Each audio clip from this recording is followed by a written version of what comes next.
I decided to challenge myself to make a complete game in Rec Room VR in only an hour. And then to make it even harder for myself, I took every prop in the game and I put it on this big wheel. And then I'm gonna spin the wheel 3 times to get 3 props that I'm gonna need to use in the game. That doesn't sound too bad until you realize that the majority of Rec Room props are really specific and not very useful. Some of my favorites are I-beam 5 meters, gaming table small, and Groggy Augie. Let's hope we don't get any of those. So I spun my big wheel of all 250 Rec Room props, and the 3 it landed on were rock large tall, concert speaker, and ore. How am I gonna make these random objects into a game in only an hour?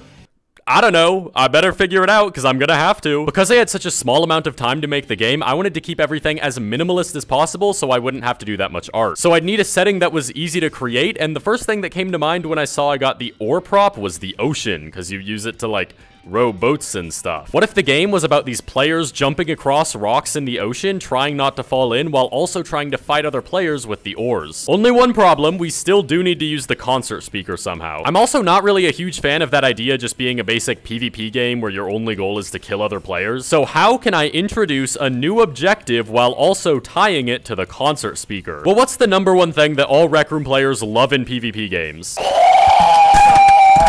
That's right, there being a server microphone that they can scream into. So let's change the idea. What if instead of being a free-for-all, it's a sort of race to get to the end, where there's the server mic and concert speakers at the end, where if you get there, you get to yell into it for a little bit before being teleported back. That idea is pretty simple, but it uses all 3 props I have to use, and it's technically a complete game, and I think I can make it in an hour, so, let's go make it. Okay, I have an empty room, I've got my 3 objects right here, and I've got a vague idea of what I want to do, so let's start the timer and get going. I started out by making the environment with the ocean and the rocks, and this was so quick just because it was pretty simple. I mean, the ocean was literally just a big flat rectangle. And no, I have no idea why the ocean changes color as I look around, and I did not have time to fix it. I made the start and end areas out of bigger different kinds of rocks. Okay, this is pretty good. We've got rocks. There's a lot of rocks. And then obviously the ending platform needs to have its microphone and speakers, so I put those down there along with a little pedestal to make people who get there feel special. So if I talk into this mic, does it actually come out of the speakers at all?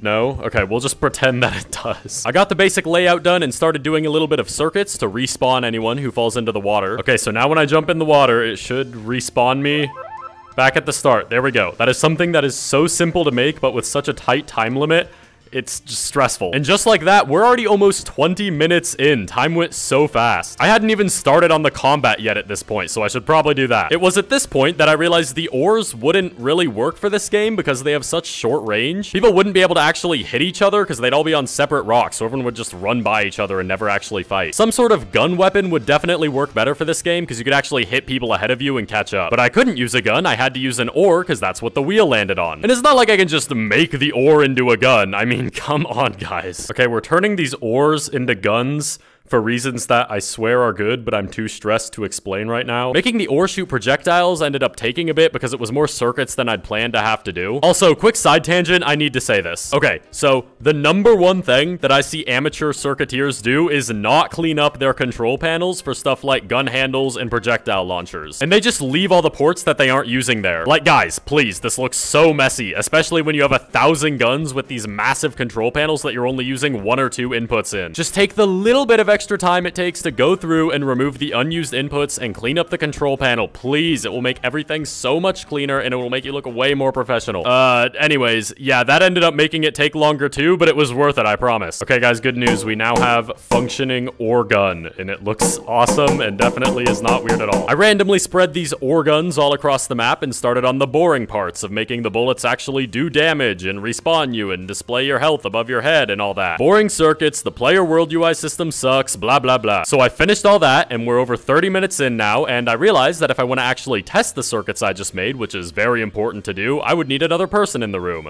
Angle, I need you. Angle, please. I need you. You know that video idea I told you about where I like make a game in an hour? Yeah, I'm doing that right now. And so I'm gonna test if I can kill you. Now that I'd actually tested stuff, I found a whole bunch of stuff that wasn't working, so I spent some time doing minor fixes, like not being able to hit yourself and the UI displaying improperly. What is happening?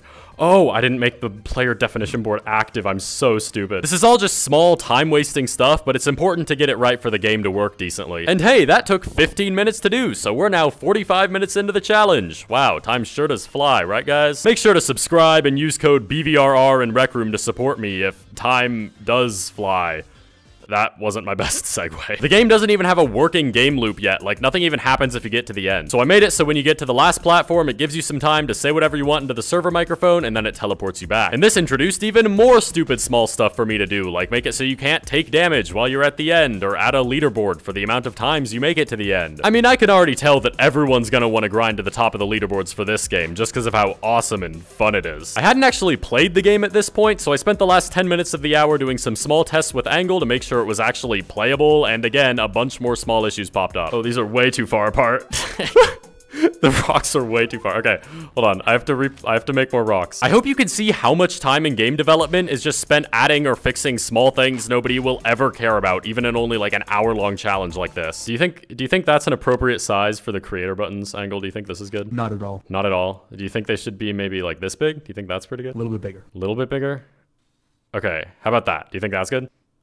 Yeah, I think that's perfect. And then we were at the end. There was only 1 minute left, and I made a really big oopsie. So if you look at other players, you can see how much health they have over their head, but you can't tell how much health you have because I forgot to add it. So at any point, you have no idea how close to dying you are. You know, just a little tiny small issue. I desperately tried to add this at the last second, but time ran out right in the middle of me doing it. Oh, okay, well, out of time.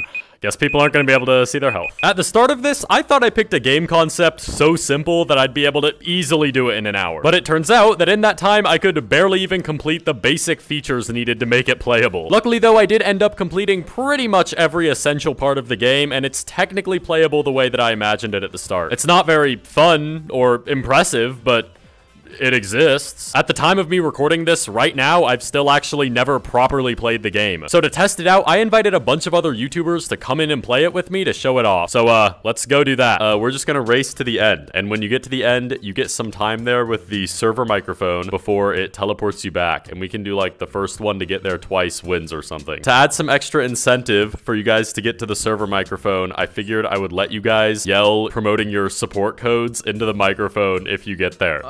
So feel free to what are the ores for, though? Do whatever. What are the ores for? The ores are for fighting each other. You'll figure it out. Don't worry about it. 3, 2, 1, go.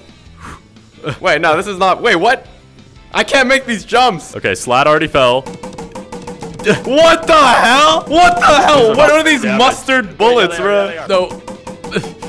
Oh no. Oh no, he's gonna make it. Damn it, I fell. He is ahead of us. Shoot him. Shoot him, not me. Why me? Why me? I'm not even close. Oh my god, I'm dying, bro. Okay, well, he made it to the end. Hey guys, I always knew I was better than Slat and BVR. Yes. Look at them, they're squabbling like little poopy babies. Use code SNAIL, so much better. Oh my than their god. codes, Don't listen to him. Slat's code, Don't listen to him. Use code SLAT! Use code SLAT! Subscribe to SLAT! Unsubscribe from BVR right now! Do not use code BVR! Use code SLAT right now! Do not listen to him! Do not listen to this guy! He is lying! You need to get back there and kill Chubby your Snail because he's about to get his second win if he makes it all the way here, which would be really depressing. He is ahead of us! He is ahead of us! Why are you shooting me? Goated! Goated! Peasants! Peasants! Look! He just won! He just won! Stop it! Stop it! Good plan! Infiltrate the BVR video! Goated! Plug code SNAIL. So, how would you guys rate the game out of 10? 0. I think if you modified it a little bit, it could be a 10 out of 10. Yeah, I'd give it honestly, like a 7 right now. I was like expecting it to be really awful. That was my first time playing it, by the way. Considering I made it in an hour, it was better than I expected, honestly. If you enjoyed this video, then you'll probably also enjoy this one about why Rec Room's lore is weird and bad and I don't enjoy it. Subscribe if you enjoyed, use code BVRR in Rec Room to support me, and I'll see you next time. Goodbye.